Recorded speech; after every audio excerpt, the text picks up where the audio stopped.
Hello students, स्वागत है आपका तनु क्लासेस 8 को में। तो कैसे हैं आप लोग? उम्मीद करता हूं आप लोग ठीक ही होंगे और स्वस्थ होंगे। तो आज के इस वीडियो में हम स्टार्ट करने वाले हैं इकोनॉमिक्स के तीसरा चैप्टर का थ्योरी एक्सप्लेनेशन।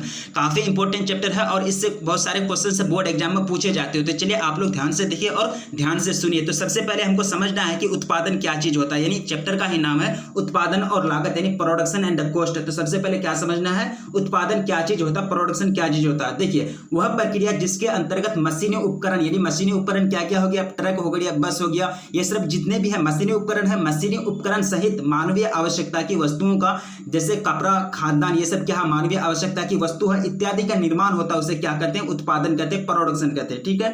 अब दूसरी परिभाषा ये दिया गया है कि उत्पादन वह प्रक्रिया है जिसमें आगतों को निर्गत में बदला जाता है, उत्पादन कहलाता है। ये आपका एनसीईआरटी बुक के अनुसार ये डेफिनेशन दिया गया है प्रोडक्शन का, उत्पादन का। ठीक है। उत्पादन वह प्रक्रिया है जिसमें आगतों को निर्गत में बदला जाता है। अब आगत क्या होता है भाई? आगत का मतलब होता है कच्चा माल, यानी जो भी कच्चा माल फैक्ट्री में फॉर्म में यूज किए जाते हैं, इस्तेमाल किए जाते हैं, वो सबको क्या कहते हैं, आगत कहते हैं। और जो पक्का माल बन के निकलता है, जो तैयार होकर निकलता है, उसको क्या कहते हैं, निर्गत कहते हैं। यानी उत्पादन वह प्रक्रिया जिसमें कच्चा माल को पक्के माल में मतलब बदला जाता है, उसको क्या कहेंगे, उत्पादन कहेंगे। ठीक है। तो ये शॉर्ट परिभाषा है, ये आपको याद रखना, बहुत सूटेबल परिभाषा है उत्पादन का। ठीक है। अब आगत जो है, आगत का अर्थ जो है वो क्या है, मैंने बताया भूमि हो गया, कच्चा माल हो गया इत्यादि, ये सब क्या आगत है। तथा निर्गत का अर्थ क्या हो गया कि तैयार पक्का माल, तैयार जो एक तरह से फॉर्म से जो फैक्ट्री से बन के निकलेगा, उसको क्या कहेंगे, निर्गत कहेंगे। तो आगत और निर्गत तो आप समझ गए होंगे कि आगत और निर्गत क्या होता है और उत्पादन क्या होता है। अब आगे बढ़ते हैं कि निर्गत जो होता है, निर्गत उपभोक्ता यानी कंज्यूमर द्वारा उपभोग यानी उपयोग किया जाता है।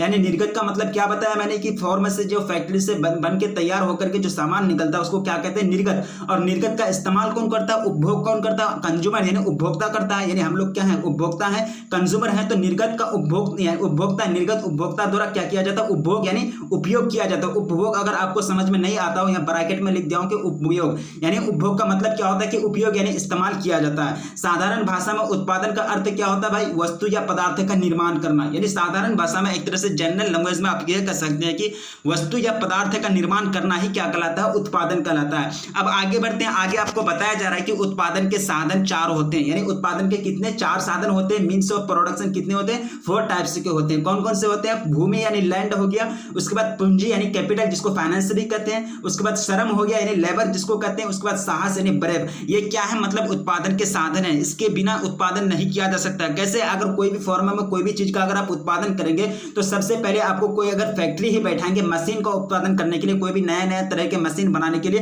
तो आपको फैक्ट्री बैठाना होगा। तो फैक्ट्री बैठाने के लिए आपको क्या चाहिए, भूमि चाहिए। ये आप खेती भी करना चाहेंगे तो खेती करने के लिए आपको क्या चाहिए, भूमि चाहिए। एक तरह से लैंड जो है भूमि है, जो क्या हो गया, उत्पादन का एक साधन हो गया। अब दूसरा चीज क्या होता है, पूंजी यानी कैपिटल जिसको फाइनेंस भी कहते हैं, जिसको आप पैसा भी कह सकते हैं, जिसको पूंजी भी कह सकते हैं। ठीक है। यानी पूंजी यानी कैपिटल, अगर आपके पास पैसा है, आपके पास एक तरह से धन है, तभी आप कोई चीज कर सकते हैं, मतलब कोई भी काम कर सकते हैं, कोई भी फैक्ट्री खोल सकते हैं, कोई भी मशीनी उपकरण बना सकते हैं अपना फैक्ट्री में, या फिर कोई भी एक तरह से खेती कर सकते हैं, कोई भी फसल का उत्पादन कर सकते हैं। ठीक है। अब आप तीसरा जो एक तरह से पड़ता है वो श्रम यानी लेबर। अगर आप कोई भी उत्पादन करेंगे, कोई भी चीज का खेती करेंगे, या फिर कोई भी फैक्ट्री में किसी भी प्रकार के मशीन का निर्माण करेंगे, तो आपको लेबर यानी श्रम की जरूरत पड़ेगी, यानी मजदूरों की जरूरत पड़ेगी। यानी जो काम किए जाते हैं मजदूर द्वारा, उसको क्या कहते हैं, श्रम यानी लेबर कहते हैं। ठीक है। अब लास्ट जो है एक तरह से साहस यानी ब्रेव यानी हिम्मत, इसको क्या कहेंगे, हिम्मत। अगर आप हिम्मत हार गए तो कोई भी चीज को आप नहीं कर सकते। ठीक है।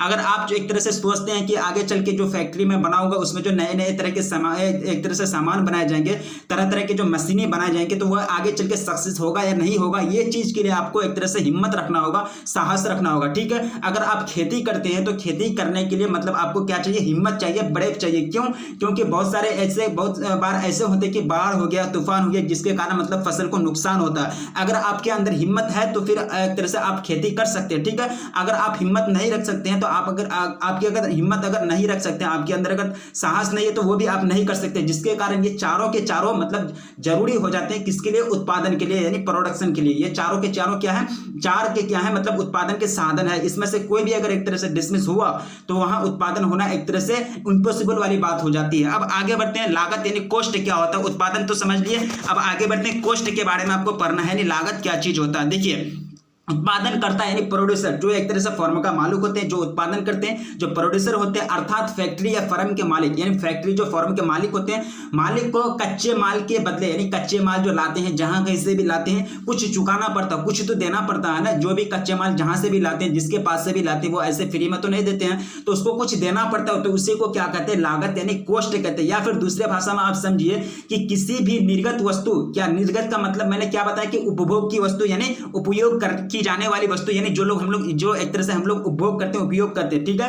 यानी किसी भी निर्गत वस्तु, उपभोग की वस्तु को बनाने में जो खर्च होता है उसी को क्या कहते हैं, लागत कहते हैं, कॉस्ट कहते हैं, ठीक है। सीधा यानी सरल भाषा में आपको यह कहा जाता है कि किसी भी निर्गत वस्तु यानी उपभोग की वस्तु, उपयोग की जाने वाली वस्तु को बनाने में जो खर्च आता है उसी को क्या कहते हैं, लागत कहते हैं, कॉस्ट कहते हैं, ठीक है। अब आपको समझ में आ गया होगा कि लागत यानी कॉस्ट क्या चीज होता है। अगर आपको समझ में नहीं आया तो कमेंट बॉक्स खुला हुआ है, प्लीज आप कमेंट कर सकते हैं। अब आगे जो दिया हुआ वो आगम दिया हुआ, आगम क्या चीज होता है भाई, देखिए फर्म या उद्योग, यानी फर्म या उद्योग या फैक्ट्री, ठीक है, फर्म या फिर फैक्ट्री उत्पादित वस्तुओं को अर्थात निर्गत को, यानी जो सामान बन के तैयार होता है फैक्ट्री में, फर्म में जो एक तरह से पक्का सामान बन के तैयार होता है, निर्गत को बाजार में बेचते हैं तथा उससे धन की अथवा मुद्रा की प्राप्ति होती है, जिसे आगम कहते हैं, यानी इनकम। एक तरह से इनकम नहीं होगा, एक तरह से आगम क्या हो गया कि मतलब एक तरह से जितने भी सामान बन के तैयार होते हैं उसको क्या कहते हैं, निर्गत। और ये निर्गत को जो बाजार में बेचता है, जितने भी मुद्रा के रूप में या फिर धन के रूप में जो भी प्राप्ति होती है, या फिर धन की प्राप्ति या फिर मुद्रा की जो प्राप्ति होती है,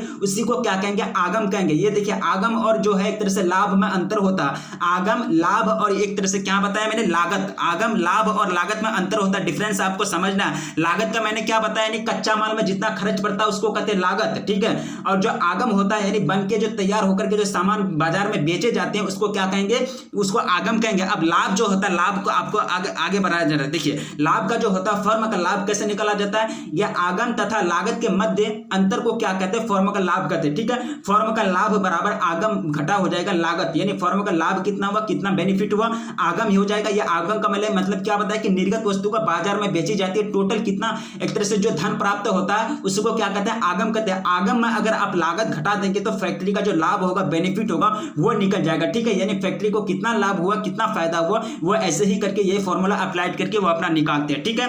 अब आपको समझ में आ गया होगा कि फर्म का लाभ आगम और लाभ ये एक तरह से लागत क्या चीज होता है। अब आगे पढ़ते हैं, उत्पादन फलन क्या होता है, यानी प्रोडक्शन फंक्शन क्या चीज होता है। देखिए यह वह कारक है जो फर्म द्वारा ग्रहण किया गया अर्थात खरीदा गया कच्चा माल, जिसको क्या कहते हैं, आगत कहते हैं, ठीक है। अगर आगत आपको समझ में आ गया होगा, यानी ब्रैकेट में आगत दे दिया हूं, यानी एक तरह से फर्म द्वारा, यानी कोई भी फर्म द्वारा, कोई भी फैक्ट्री द्वारा ग्रहण किया गया यानी खरीदा गया कच्चा माल तथा उसके द्वारा तैयार किया गया पक्का माल, जिसको क्या कहते हैं, निर्गत कहते हैं। ये दोनों के बीच के जो संबंध को बताता है उसी को क्या कहते हैं, उत्पादन फलन यानी प्रोडक्शन फंक्शन कहते हैं, ठीक है। और ये जो होता है उत्पादन फलन, फर्म द्वारा उपयोग में लाए गए आगतों और फर्म द्वारा उत्पादित निर्गतों के बीच के संबंध को बताता है। यानी सिंपल सी भाषा में, जनरल लैंग्वेज में आपको यह समझना है, आगत और निर्गत यानी फर्म द्वारा उपयोग की जाने वाली आगत और उत्पादित निर्गत के बीच के संबंध को बताने वाले एक तरह से फंक्शन को, फलन को क्या कहेंगे, उत्पादन फलन कहेंगे, यानी प्रोडक्शन फंक्शन कहेंगे, ठीक है। अगर आपको एक तरह से समझ में नहीं आया तो देखिए यहाँ एग्जांपल ले रहा हूं। देखिए ये एग्जांपल क्यू, माना कि मतलब क्यू जो है, माना कि जो है भूमि का क्षेत्रफल है, यानी क्यू जो है, क्यू हेक्टेयर भूमि का क्षेत्रफल है, और एक्स जो है उत्पादित चावल की मात्रा। देखिए एल क्या है यहाँ, मतलब एक दिन में श्रमिक द्वारा किया गया घंटा, एक घंटा में काम, यानी दिन में जो है एल बराबर 1 लिया मैंने, तो दिन में श्रमिक द्वारा किया गया एक मतलब कार्य घंटा में, यानी एक तरह से आवर में लिया गया है। अब ये दोनों में संबंध देखिए, तीनों के बीच अगर संबंध करेंगे तो क्यू बराबर क्या हो जाएगा, एक्स बराबर क्या हो जाएगा, क्यू इंटू एल। यहाँ एक्स जो है क्या है, निर्गत है, एक्स क्या है मतलब उत्पादित वस्तु को क्या कहेंगे, यानी तैयार वस्तु क्या है इसमें, जैसे कि भूमि का हम लोग यूज किए उत्पादन करने के लिए, उसके बाद श्रम का भी यूज किए, लेबर का भी यूज किए, तो हम लोग को क्या मिला, तो उत्पाद के रूप में क्या मिला, चावल मिला, यानी इसको क्या कहेंगे, निर्गत कहेंगे। यहाँ एक्स के रूप में निर्देशित किया गया है चावल को, तो एक्स बराबर हो जाएगा क्यू इंटू एल, यानी क्यू इंटू एल क्या है, ये क्यू क्या है मतलब भूमि का क्षेत्रफल है, ये भी क्या मतलब, ये क्या है मतलब आगत है, ये इसको मतलब देखिए आगत है, और एल क्या है मतलब एक तरह से श्रम है, यानी आगत मैंने फैक्ट्री में जितने सारे यूज होता है, जितने सामान मतलब जितने भी चीज का यूज किया जाता है, चाहे वो श्रम हो या फिर एक तरह से क्या कहता है, मतलब वो श्रम हो या फिर भूमि हो या फिर कच्चा माल हो, सबको क्या कहेंगे, आगत का श्रेणी में रखा जाता है। और यहाँ क्यू और एल क्या हो जाएगा, आगत हो जाएगा। यही आगत का यूज करके ये क्या हुआ, निर्गत प्राप्त हुआ। अगर यहाँ आप क्यू और एल की मात्रा को घटाएंगे या बढ़ाएंगे, या क्यू या एल की मात्रा को अगर घटा देंगे, किसी में से एक की मात्रा को घटा देंगे, तो यहाँ क्या हो जाएगा, निर्गत का मात्रा घट जाएगा। अगर यहाँ से किसी में से एक की मात्रा को अगर बढ़ा देंगे तो क्या होगा, निर्गत का मात्रा बढ़ जाएगा। कहने का मतलब ये है कि भूमि का क्षेत्रफल अगर बढ़ा देंगे तो चावल का ज्यादा उत्पादन होगा। अगर फिर लेबर यानी श्रमिक को ज्यादा एक तरह से मेहनत करने के लिए कहेंगे तो एक तरह से चावल का उत्पादन ज्यादा होगा। अगर इसमें से कोई भी अगर कम हुआ तो चावल का उत्पादन कम हुआ। लेकिन यहाँ क्या मतलब एक रिलेशन देख रहे हैं ना आप, एक क्या है, संबंध है किस किस के बीच, निर्गत और आगत के बीच। यहाँ क्या है, संबंध है। तो इसी को क्या कहते हैं, उत्पादन फलन कहते हैं, यानी प्रोडक्शन फंक्शन कहते हैं। अगर यहाँ आपको एक तरह से समझ में आ गया होगा कि प्रोडक्शन फंक्शन यानी उत्पादन फलन क्या चीज होता है। यहाँ एक तरह से ग्राफ के जरिए मैंने आप लोग को समझाया कि उदाहरण लेकर के कैसे मतलब एक तरह से इसमें रिलेशन होता है, संबंध होता है। देखिए यहाँ मैंने लिख दिया हूं कि अर्थात Q जो है, यहाँ Q और L की वृद्धि होने पर, यानी Q और L की वृद्धि होने पर क्या होगी कि मतलब यह आगत और निर्गत के मध्य संबंध को दर्शाता है। अर्थात यहाँ Q और L की वृद्धि होने पर X की वृद्धि होगी। यहाँ भी Q कर दिया है, मिस्टेक हुआ, टाइपिंग मिस्टेक थोड़ा सा। यहाँ क्या होगी, X की वृद्धि होगी। Q और L की वृद्धि होने पर क्या होगी, X की वृद्धि होगी। यहाँ आगत और निर्गत के मध्य संबंध को दिखाया गया है। ठीक है, अगर आपको समझ में नहीं आया तो प्लीज कमेंट कीजिएगा, आगत और निर्गत या फिर प्रोडक्शन फंक्शन यानी उत्पादन फलन। अब आगे बढ़ते हैं। आगे आपको बताया जा रहा है कि उत्पादन के कितने प्रकार होते हैं, 2 प्रकार होते हैं, अल्पकालीन उत्पादन फलन अथवा आपातकालीन उत्पादन फलन। दूसरा प्रकार क्या है, दीर्घकालीन उत्पादन फलन। अब समझते हैं कि अल्पकालीन उत्पादन फलन या फिर आपातकालीन उत्पादन फलन क्या होता है। देखिए कम समय में यानी शॉर्ट टाइम में, कम समय में अर्थात अल्पकाल में, या मैंने लिख दिया शॉर्ट टाइम यानी एक तरह से कम समय में कम से कम एक कारक, जैसे एक कारक कौन कौन सा हो गया, यानी मैंने क्या बताया, साधन के कितने कारक होते हैं, एक तरह से कितने होते हैं साधन के, मतलब उत्पादन के कितने साधन होते हैं। उत्पादन के साधन को ही क्या कहा जाता है, कारक भी कहा जाता है। ठीक है, या कितने मतलब कम से कम एक कारक, जैसे श्रम हो गया, पूंजी हो गया, मैं बदलाव नहीं किया जा सकता। देखिए कम समय में क्या कर सकते हैं, या फिर श्रम में बदलाव नहीं कर सकते, पूंजी में बदलाव नहीं किया जा सकता। यह क्या है, स्थिर है, मतलब ये क्या रहता है, स्थिर रहता है। उत्पादन में बदलाव लाने के लिए फर्म केवल दूसरे कारक में ही निर्भर रहता है, यानी एक तरह से दूसरे कारक में ही परिवर्तन ला सकता है, जिसे क्या कहते हैं, अल्पकाल उत्पादन फलन कहते हैं। ठीक है, यानी एक तरह से कम से कम एक कारक में चेंजिंग नहीं लाया जा सकता। इसमें क्या रहता है, स्थिर रहता है, और कम से कम एक तरह से उत्पादन फलन में बदलाव लाने के लिए फर्म केवल दूसरे कारक में ही क्या कर सकता है, चेंजिंग ला सकता है, परिवर्तन ला सकता है, जिसे क्या कहते हैं, अल्पकाल उत्पादन फलन कहते हैं। अब दूसरा टाइप क्या है, दीर्घकाल उत्पादन फलन। यह दीर्घकाल उत्पादन फलन क्या होता है, देखिए लंबे समय में यानी लॉन्ग टाइम, लंबे समय में अर्थात दीर्घ काल में उत्पादन के सभी कारक, जितने भी कारक हैं, उत्पादन के जितने भी कारक हैं, तो उसमें बदलाव लाया जा सकता है। जैसे फॉर्म के लिए भूमि का बदलाव, अर्थात एक जगह से दूसरी जगह जाना, दीर्घ काल में उत्पादन के सभी कारक में परिवर्तन लाया जा सकता है, इसमें कोई स्थिर नहीं रहता। यानी अगर कोई भी फल जो होता है दीर्घ काल में क्या होता है, देखिए भूमि अगर कोई फॉर्म में, अगर मान चलिए कि कोई फॉर्म जो है एक जगह में है, उसका भूमि जो है उसका प्लेट को यानी फॉर्म को चेंज करना है, ये जगह से उठ करके वो फैक्ट्री को, वो मतलब एक तरह से जो कारखाने हैं उसको उठा करके दूसरे जगह लेके जाना है। तो ये काम जो होगा, ये जो उठाने का, एक जगह से दूसरी जगह जाने का जो काम होगा, तो ये एक तरह से क्या होगा, दीर्घ काल लगेगा, यानी एक तरह से ज्यादा टाइम लगेगा, ये जल्दी नहीं हो सकेगा। ये मतलब क्या कह रहा है कि लंबे समय में अर्थात दीर्घ काल में उत्पादन के सभी कारक, जितने भी कारक हैं, सब में चेंजिंग लाया जा सकता है, बदलाव लाया जा सकता है। जैसे कि फॉर्म के लिए भूमि का बदलाव, अर्थात एक जगह से दूसरी जगह जाना, और उत्पादन के लंबे समय में क्या किया जा सकता है कि पूंजी में भी बदलाव लाया जा सकता है, यानी ज्यादा करके पूंजी भी लगाया जा सकता है। कि तुरंत एक तरह से पूंजी नहीं लगाया जा सकता, कहां से लाएगा पूंजी, यानी जो प्रोड्यूसर होगा इतना एक तरह से एक्स्ट्रा क्या करके इमरजेंसी के रूप में पूंजी थोड़ा नहीं लगा सकता है, उसको भी टाइम चाहिए, यानी लॉन्ग टाइम चाहिए। इसी को क्या कहेंगे, दीर्घकालीन उत्पादन फलन। इसी के कारण जो होता है दीर्घकालीन उत्पादन फलन, सभी कारक क्या होते हैं, इसमें परिवर्तन लाया जा सकता है, इसमें कोई भी कारक जो होता है स्थिर नहीं होता। ठीक है, इसे दीर्घकालीन उत्पादन फलन के नाम से जाना जाता है। देखिए यहां आपको अंतर समझना है कि अल्पकालीन उत्पादन फलन अथवा आपातकालीन उत्पादन फलन में कोई भी कारक क्या है, मतलब जो होता है सब में, मतलब एक तरह से ये क्या है, स्थिर रहता है। इसमें क्या रहता है, मतलब एक तरह से कारक जो है स्थिर रहता है, मतलब जैसे भूमि हो गया, सॉरी जैसे श्रम या पूंजी हो गया, में बदलाव नहीं लाया जा सकता और यह स्थिर रहता है। ठीक है, लेकिन यहाँ क्या है, दीर्घकालीन उत्पादन फलन में यहाँ कोई भी कारक क्या होता है, मतलब एक तरह से स्थिर नहीं रहता, इसमें कोई भी कारक मतलब स्थिर नहीं रहता। ये खास अंतर हो गया अल्पकालीन उत्पादन फलन और दीर्घकालीन उत्पादन फलन में। अब आगे बढ़ते हैं, कुल उत्पाद क्या होता है। अल्पकालीन उत्पादन फलन और दीर्घकालीन उत्पादन फलन समझ गए होंगे क्या होता है। अब यहां आपको समझना है कि कुल उत्पाद टोटल प्रोडक्ट यानी जिसको टीपी भी कहते हैं, ये क्या होता है। देखिए, किसी निश्चित समय में किसी निश्चित फॉर्म द्वारा बनाया गया सामान या कुल सामान का कुल योग को क्या कहेंगे, उस फॉर्म का उत्पाद यानी कुल उत्पाद कहेंगे। यानी एक निश्चित समय, मान लीजिए निश्चित समय क्या होता है, मान लीजिए एक साल, एक महीना या फिर एक सप्ताह या फिर एक दिन, निश्चित समय यानी फिक्स्ड टाइम।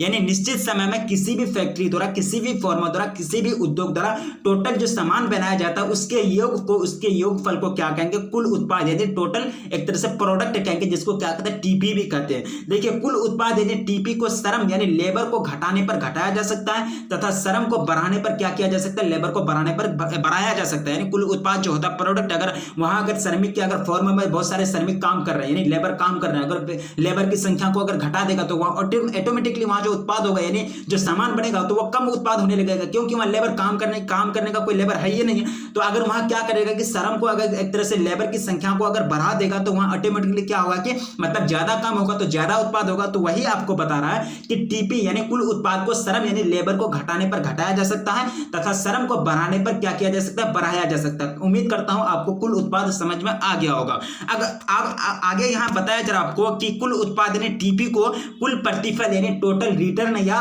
परिवर्ती आगतों का कुल भौतिक उत्पाद यानी टोटल फिजिकल प्रोडक्ट भी कहते हैं। देखिए, दूसरा नाम आ गया यहाँ टोटल टीपी का। देखिए ध्यान से देखिए, आपको एक तरह से कंफ्यूजन नहीं होना है। कुल उत्पाद यानी टीपी को क्या कहते हैं, कुल प्रतिफल यानी टोटल रिटर्न या फिर परिवर्ती आगतों का कुल भौतिक उत्पाद यानी टोटल फिजिकल प्रोडक्ट भी कहते हैं। ये तीन नाम हो गया इसका टीपी का।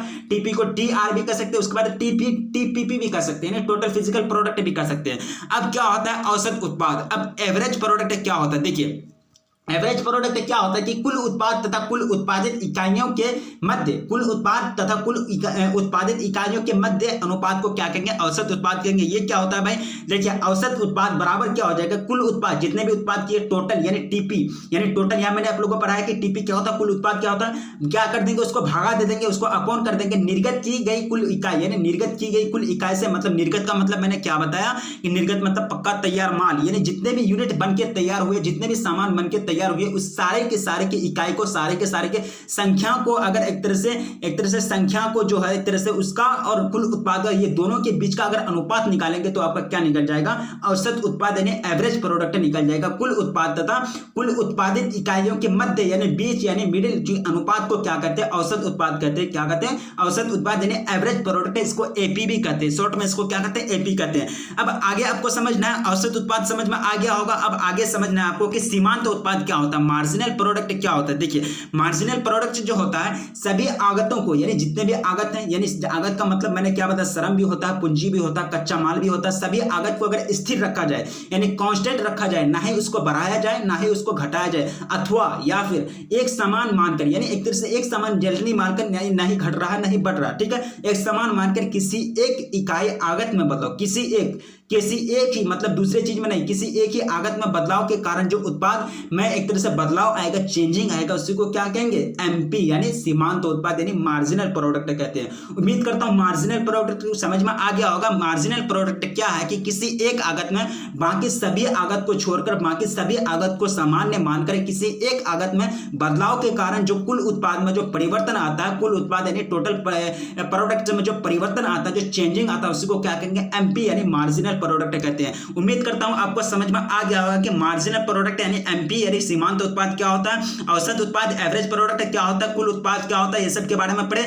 उसके बाद हम लोग दो टाइप पढ़े उत्पादन के, दो प्रकार, अल्पकालीन उत्पाद फलन, उसके बाद दीर्घकालीन उत्पादन फलन। यहाँ देखिए फलन है यानी उत्पादन फलन के दो प्रकार होते हैं, उत्पादन यहाँ नहीं होगा, या सॉरी यह मिस्टेक हुआ, यहाँ थोड़ा सा उत्पादन फलन होगा, ठीक है। उत्पादन फलन के दो प्रकार, अल्पकालीन उत्पादन फलन, उसके बाद दीर्घकालीन उत्पादन फलन, दो प्रकार के पढ़े। उसके बाद आगत और निर्गत के बीच के संबंध को कौन बताता है, यानी प्रोडक्शन फंक्शन, कौन बताता है, प्रोडक्शन फंक्शन, जिसको क्या कहते हैं, उत्पादन फलन भी कहते हैं। उत्पादन फलन क्या क्या करता है, आगत और निर्गत के बीच के संबंध को बताता है। फॉर्म का लाभ क्या होता है, फॉर्म का लाभ आगम और लागत, ये दोनों तीनों चीज अलग अलग चीज है। ये फॉर्म का लाभ आगम और लागत जो है तीनों चीज अलग अलग चीज है। लागत, आगम और फॉर्म का लाभ समझ गए होंगे क्या चीज होता है। फॉर्म का लाभ निकालने का सिंपल फॉर्मूला है, आगम में घटा देंगे, लागत को क्या निकल जाएगा, फॉर्म का लाभ निकल जाएगा, यानी फॉर्म का कितना बेनिफिट हुआ, कितना फायदा हुआ वो निकल जाएगा। उसके बाद कोस्ट समझ गए, उत्पादन के कितने साधन होते हैं, भूमि, पूंजी, श्रम, साहस, ये सब इंपॉर्टेंट होते नहीं होंगे इसमें से कोई एक तो नहीं होगा कोई उत्पादन। ये सब क्या है, मतलब उत्पादन के साधन है। उसके बाद प्रोडक्शन क्या होता है, उस उत्पादन क्या होता है, उसको एक तरह से समझ में आ गया होगा। अगर समझ में नहीं आया है तो प्लीज कमेंट करें, कमेंट सेक्शन खुला हुआ है। अगर आपको समझ में नहीं आया तो ठीक है, प्लीज आप लोगों से रिक्वेस्ट की जा रही है, अगर प्लीज चैनल पर पहली बार आए हैं तो चैनल को सब्सक्राइब कर लें, क्योंकि इस चैनल पर आपको तैयारी कराई जाती है। और वीडियो अच्छा लगा तो प्लीज लाइक कर दें और अपने दोस्तों में एक बार शेयर कर दें। तो फिर रखिए अपना ख्याल, मिलेंगे फिर नेक्स्ट वीडियो में, तब तक के लिए जय।